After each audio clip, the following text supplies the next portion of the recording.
네, 사랑하는 성도 여러분, 여러분들의 삶 가운데 여러분들 한번 돌아보시면 좋을 것 같아요. 어떻게 여러분들은 내가 좀 괜찮은 사람인 것 같습니까? 아무도 안 괜찮으신 건가요? 참 우리 공동체에 괜찮은 분이 없으신가요? 아니면은 네, 우리 또 한국인 특유의 왠지 겸손해야 될 것 같아서 나는 옳다고 생각하지만 네, 지금은 얘기하지 않고 있는 것은 아니십니까? 네, 사실 사람은 누구나 자신이 옳다고 여깁니다. 아니라고 이야기를 하지만 내가 옳다라고 여기기 때문에 남과 부딪혀 싸우는 것입니다. 내가 옳지 않다는 거 인정을 하면은 남과 부딪힐 일이 없습니다. 그냥 무조건 남을 인정할 수밖에 없기 때문이죠. 사실 사람은 누구나 자신이 어느 정도 옳다라고 생각하며 살아갑니다. 그것이 나쁘냐? 그렇지는 않습니다. 그것이 또 자신을 중요하게 존중해주는, 자신의 위치를 세워주는 또 중요한 요소이기 때문이죠.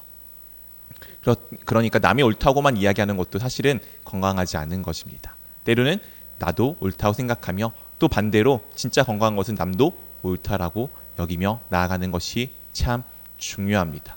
근데 아까 초대에 말씀드린 것처럼 우리가 싸우는 이유는, 다투는 이유는 내가 옳다라고 여김을 계속 주장하기 때문입니다. 과연 정말 이 세상에 가장 옳은 것은 무엇일까? 그것을 우리가 오늘 한번 말씀을 통해 좀 살펴보기를 원합니다. 이제 우리가 이번 때부터는 예레미야의 말씀들을 살펴보게 됩니다. 예레미야는 알고 있다시피 남유다가 바벨론에 멸망하는 그 순간 마지막 때까지 하나님의 말씀을 전하던 선지자입니다. 우리가 알고 있다시피 예레미야의 별명은 무엇이죠? 네, 다 알고 계시면서 이제 조용히 하신 거죠. 눈물의 선지자입니다. 왜냐하면 예레미야 애가 이제 눈물의 편지가 그 다음에 나와 있기 때문이죠. 사실 한번 생각해 보십시오. 나라가 지금 망해가는 그 시점에 그 모든 내용을 알고서 그 상황과 그 시대의 말씀을 전할 수밖에 없는 선지자가 된다고 한번 생각해 보십시오. 얼마나 마음과 가슴이 찢어지겠습니까? 그런데도 불구하고 예레미야는 그 말씀을 전할 수밖에 없었습니다. 왜냐하면 그 말씀이 자신의 의지가 아니고 자신의 뜻이 아니고 하나님의 말씀, 하나님의 뜻이었기 때문입니다. 오늘 이런 예레미야의 상황을 놓고 우리가 좀 말씀들을 살펴보기를 원합니다. 오늘 이 시대적 배경이 이렇게 나옵니다. 예레미야 27장 1절 말씀입니다. 우리 한번 같이 읽어보도록 하겠습니다. 유다 왕 요시야의 아들 여호야김이 다스리기 시작할 때 여호와께서 말씀으로 예레미야에게 임하시니라. 유다의 왕 요시야의 아들 여호야김이 지금 다스리기 시작한 때에 여호와께서 무엇으로 예레미야에게 임하였다고요? 네, 말씀으로 임하셨습니다. 무엇으로 임하셨다고요? 말씀으로 임하셨습니다. 우리 가운데 주님께서 말씀으로 임하여 계십니다. 우리 가운데 주님께서 말씀으로 함께하고 계십니다. 감사하게도 우리는 이 말씀이 특별하게 무언가 사람과 같이 대화하는 것처럼 들리지 않음에도 우리가 날마다 하나님의 말씀을 알 수 있는 것은 이미 우리 가운데 하나님의 말씀이 성경으로 완성되어 주어져 있기 때문입니다. 그래서 우리는 하나님의 음성을 듣는 데 있어서 정말 커다란 노력이 필요하지 않습니다. 요즘에 정말 감사한 시대여서 과거만 해도 인쇄술이 발달하지 않아서 하나님의 말씀은 특정한 누구만 볼 수 있었는데 지금은 정말 누구나 볼 수 있습니다.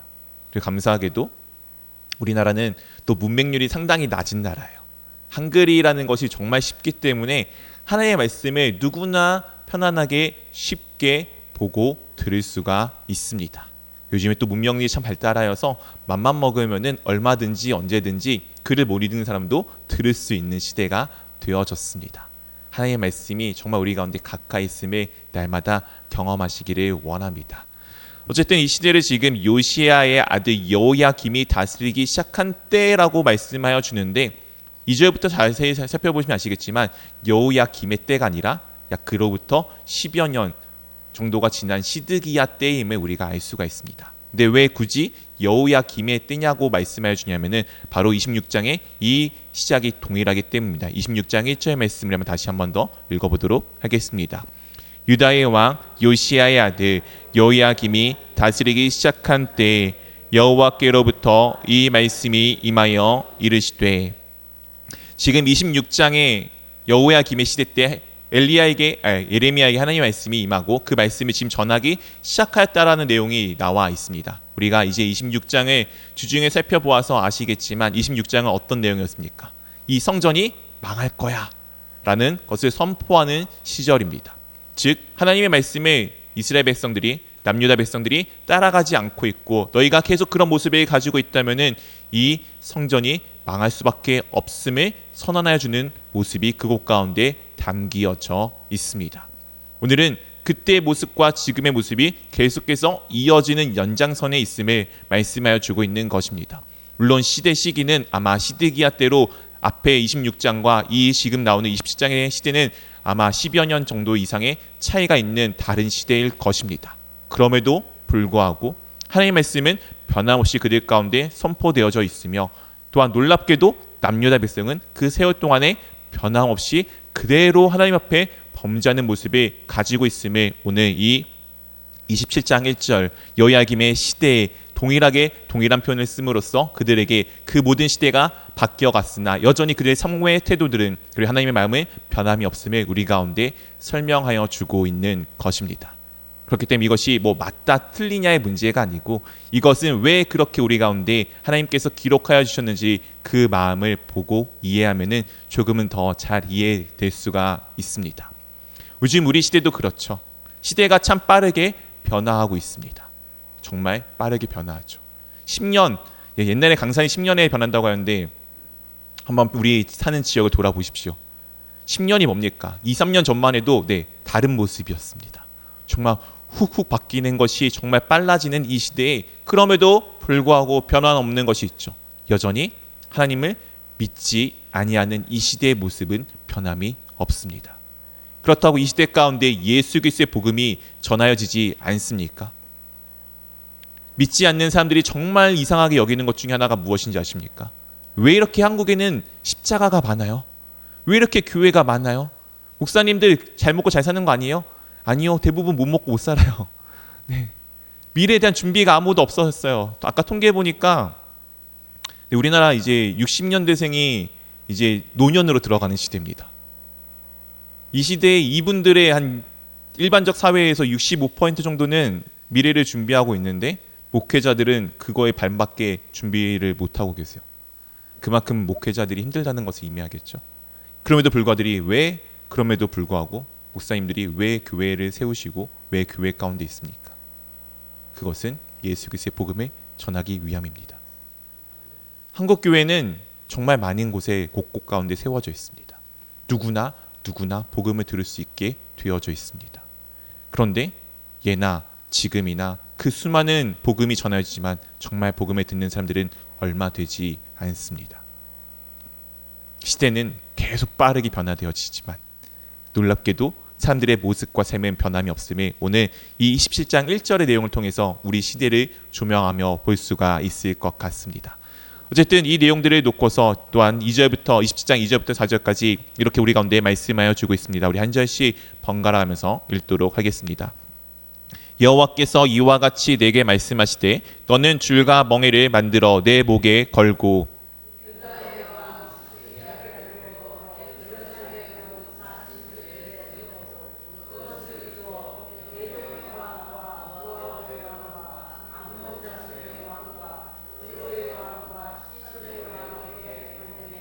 (4절) 함께 같이 읽겠습니다. 그들에게 명령하여 그들의 주에게 말하게 하기를 만군의 여호와 이스라엘의 하나님께서 이와 같이 말씀하시되 너희는 너희 주에게 이같이 전하라. 오늘 하나님께서 예레미야에게 말씀을 임하시고 어떻게 하라라고 그에게 행동을 말씀하여 주십니다. 이제 예레미야가 어떻게 하냐면은 줄과 멍에를 만들어서 목에 거는 것입니다. 멍에가 무엇인지 아시죠? 이제 동물들의 어깨에 쥐어지는 것, 목에 걸고 있는 끈 같은 것입니다. 그것을 지금 이제 목에 걸라고 하는 것입니다. 이것은 당시의 노예의 상징과도 같은 것입니다. 우리가 이제 과거 요즘엔 노예제도가 없지만 노예제도 관련되어 있는 영상들을 보게 되면은 이제 이 노예들의 목에 이 줄을 걸고 앞뒤로 연결해서 끌고 다니는 모습을 이제 우리가 기억할 수 있을 것입니다. 이 노예 포로의 상징과도 같은 그것을 오늘 지금 예레미야에게 하라고 말씀하시고 그 다음에 이것을 어떻게 하냐면은 유다 왕 시드기야를 보러 예루살렘에 온 사신들 손에도 그것을 주어 에돔 왕과 모압 왕과 암몬 자손의 왕과 두로 왕과 시돈의 왕에게 보내라라고 말씀하여 주고 있습니다. 당시 시대는 이렇습니다. 바벨론이란 나라가 강성하던 시대입니다. 원래 있던 아수르란 나라도 바벨론에게 멸망을 당하고 지금 이 유대 지역 주변에 있는 모든 지역들이 다 바벨론 소속으로 속하여져 갈 수밖에 없는 시대입니다. 그 앞에만 해도 원래 그 지역에 항상 최고의 강대국이었던 애굽과 바벨론의 세력 다툼이 있었는데 어느 순간 그 세력 다툼에서도 바벨론이 이기고 바벨론이 모든 나라들을 통합해 가고 있는 이 시절에 지금 그나마 좀 힘이 있고 그래도 그들에게 대항할 수 있을 법한 나라들이 함께 지금 힘을 모아 바벨론에게 대항하고자 하고 있는 상황이다라고 보시면 되겠습니다. 요즘으로 따지면은 이제 가장 강대국이 어쨌든 미국이잖아요. 이 미국을 지금 대항하여서 옛날 냉전 체계처럼 또 다른 세력들이 힘써서 그 지금 미국을 대적하고 있는 상황처럼 되어져가는 상황이다라고 보시면 좋을 것 같습니다. 어쨌든 지금 유다와 그리고 주변에 있는 나라들이 힘을 합치기 위해서 지금 그 나라의 왕들이 유다에게 지금 시드기야 왕에게 와 있는 그때 그들 앞에서 지금 예레미야가 이 노예의 멍에를 메고서 가서 일종의 퍼포먼스를 보여주는 것입니다. 너희들이 이렇게 주님의 말씀에 따라서 너희가 이렇게 되어지기를 원한다라고 지금 5절 가운데 말씀하여 주겠습니다. 우리 5절 한번 같이 읽어보도록 하겠습니다. 나는 내 큰 능력과 나의 쳐든 팔로 땅과 지상에 있는 사람과 짐승들을 만들고 내가 보기에 옳은 사람에게 그것을 주었노라. 오늘 하나님께서 자신이 누구인지를 우리 가운데 말씀하여 주십니다. 하나님은 누구이십니까? 큰 능력과 나의 쳐든 팔로 땅의 지상에 있는 사람과 짐승을 어떻게 했다고요? 만들고 말씀해 주신 대로 창조주이심을 강조하여 주고 있습니다. 이 세상에 있는 모든 것은 하나님께서 만드신 것입니다. 이 세상의 모든 것의 시작은 하나님이십니다. 그리고 오늘 하나님께서 말씀하시죠. 내가 보기에 옳은 사람에게 그것을 주었노라. 이 세상에 있는 모든 것을 만드시고 어떻게 누구에게 주었다고요?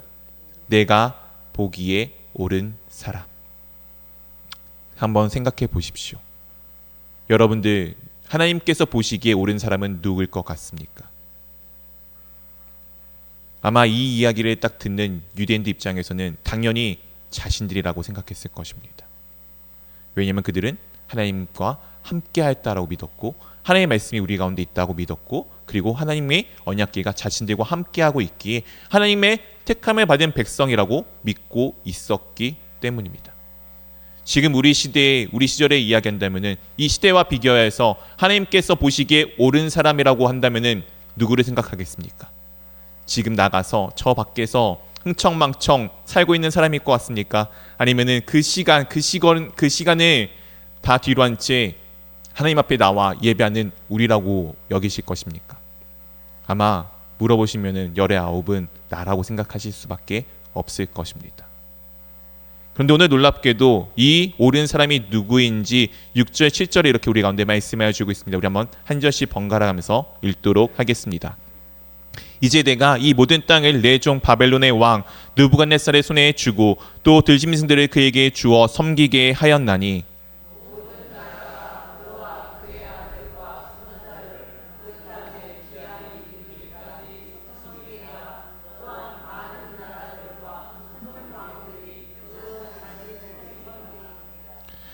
오늘 내가 보기에 옳은 사람에게 이 세상의 모든 것을 만드시고 주었다라고 말씀하셨는데 그 사람이 누구라고요? 바벨론의 느부갓네살이라는 이방인의 왕입니다. 한번 생각해 보십시오. 좀 극단적인 예로 이런 겁니다. 하나님께서 지금 우리 가운데 이 모든 것을 만드시고 내가 옳은 사람에게 주었어. 그 사람이 누군지 아니? 여기 옆에 있는 신천지의 교주인 이만희야. 너희가 아니야. 라고 이야기한다면 납득이 되시겠습니까? 오늘 예레미야가 지금 그 말씀을 전하고 있는 것입니다. 이해되지도 않고 납득이 될 수 없는 그 말씀을 그들 가운데 전하고 있는 것입니다. 중요한 것은 하나님께서 이 느부갓네살을 옳다라고 여기는 것이 왜 그런지가 중요합니다. 하나님께서 이 느부갓네살을 어떻게 하신다고요? 이 느부갓네살을 내가 사용한다라고 지금 말씀하여 주고 있습니다. 모든 나라가 그와 그의 아들과 손자를 그 땅의 기한에 이르기까지, 그 기한이 이르기까지 섬기리라.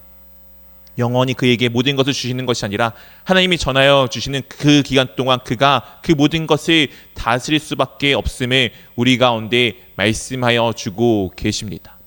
한번 우리가 생각해 볼 때는 이것이 참 옳아 보이지 않습니다. 왠지 그렇게 이야기할 수 있잖아요. 하나님, 주님, 그건 아니잖아요. 주님, 아무리 그래도 이거는 아니잖아요 라고 이야기할 수밖에 없는 이 상황을 주님께서 우리 가운데 허락하여 주고 계십니다. 왜 그런지는 우리가 이 유대 역사를 통해서 잘 알 수가 있습니다. 분명 유대인들은 하나님의 말씀을 붙들고 살아가던 사람들이었습니다. 그런데 어느덧 그들은 하나님의 말씀을 잊어버린 채 살아가게 됩니다. 그들의 삶 가운데는 예배 모습이 여전히 남아 있었죠. 주를 향한 예배 모습은 남아 있었지만 그 예배의 모습이 예배를 위함이 아니라 하나님을 경배하기 위함이 아니라 하나님을 높여드리기 위함이 아니라 자신들이 하나님의 뜻을 쫓아가기 위함이 아니라 자신의 만족, 자기의 생활의 나아짐을 위해서 그 모든 것들이 이루어지기 시작하였습니다.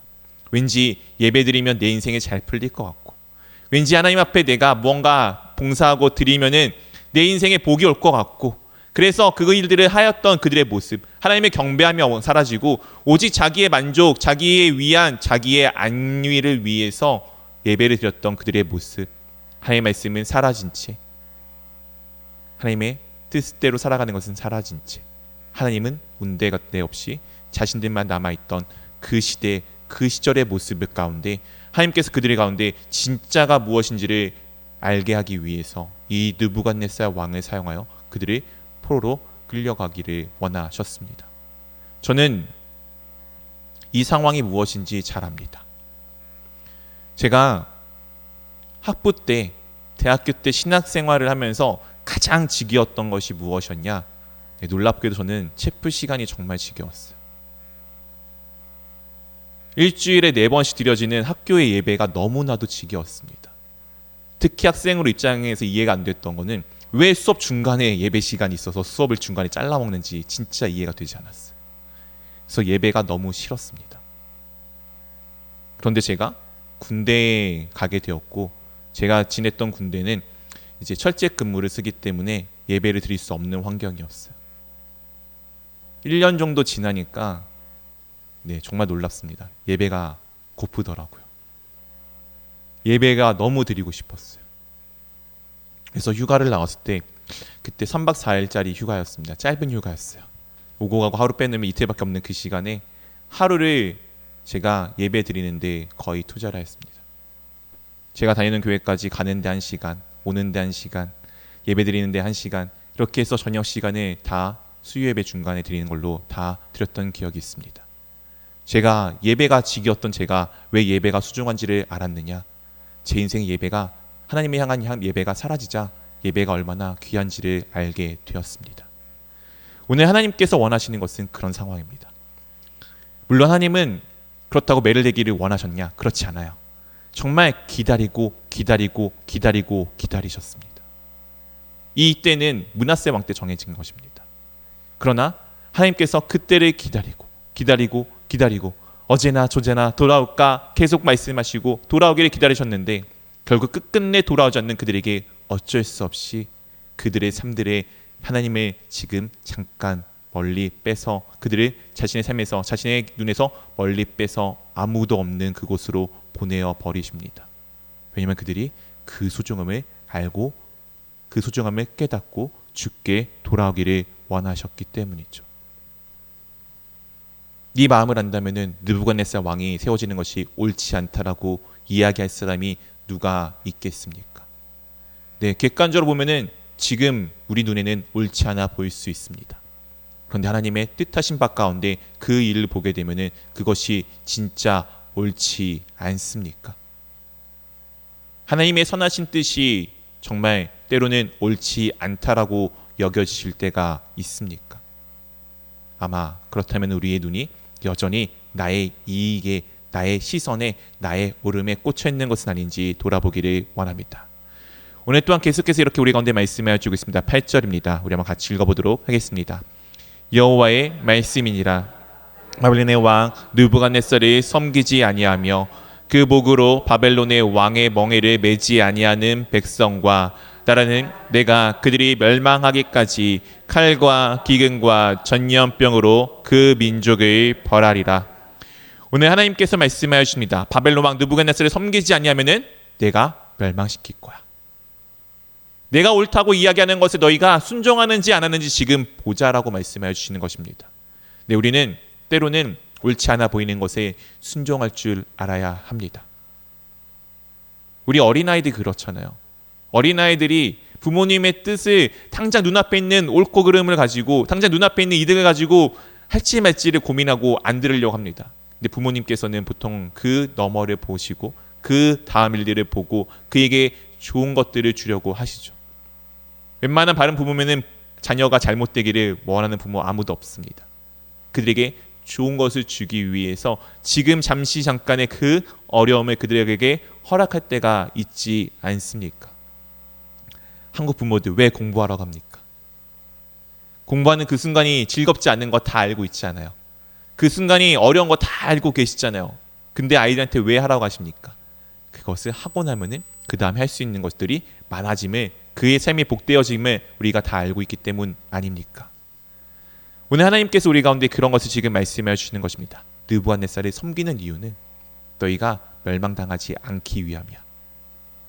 현실적으로 그들이 멸망당하는 것 같아 보이는데 주님께서 멸망당하지 않기 위함이다라고 말씀하십니다. 그리고 또한 9절 10절에 이렇게 우리 가운데 말씀해 주고 있습니다. 우리 한 절씩 번갈아 가면서 읽겠습니다. 너희는 너희 선지자나 복수이가나 꿈꾸는 자나 술사나 요술자가 이르기를 너희가 바벨론의 왕을 섬기게 되지 아니하리라 하여도 너희는 듣지 말라.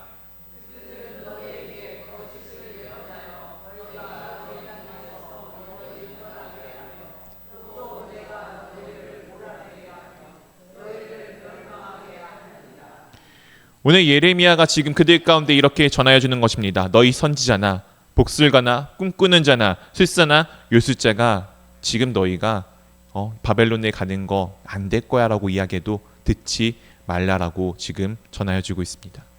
사실 참 우리는 어렵습니다. 어떤 게 진짜 하나님의 마음이지? 어떤 게 진짜 하나님의 음성이지? 그것을 구별하는 것이 참 많이 어렵습니다. 사실 가장 좋은 방법은 열매를 보는 것인데 알고 있다시피 열매를 보면은 때로는 늦을 때가 있습니다. 중요한 것은 우리가 날마다 그래서 깨어서 기도할 필요가 있습니다. 그리고 그 열매를 맺은 사람들은 앞에 또 계속해서 열매를 맺었던 사람들일 수밖에 없습니다. 물론 그가 그렇다고 다 옳다는 것 아닙니다. 때로는 그도 틀릴 때도 있고 그도 잘못된 길로 나아갈 때도 있습니다. 우리가 신앙생활을 하면서 처음에는 바른 길로 가시다가 자칫 엉뚱한 길로 빠져버린 수많은 존재들을 보지 않았습니까? 그렇게 우리가 믿을 것은 오직 예수 그리스도밖에 없음을 다시금 믿으며 나아가기를 원합니다. 오늘 말씀을 통해 우리가 그래서 우리의 삶들을 점검하기를 원합니다.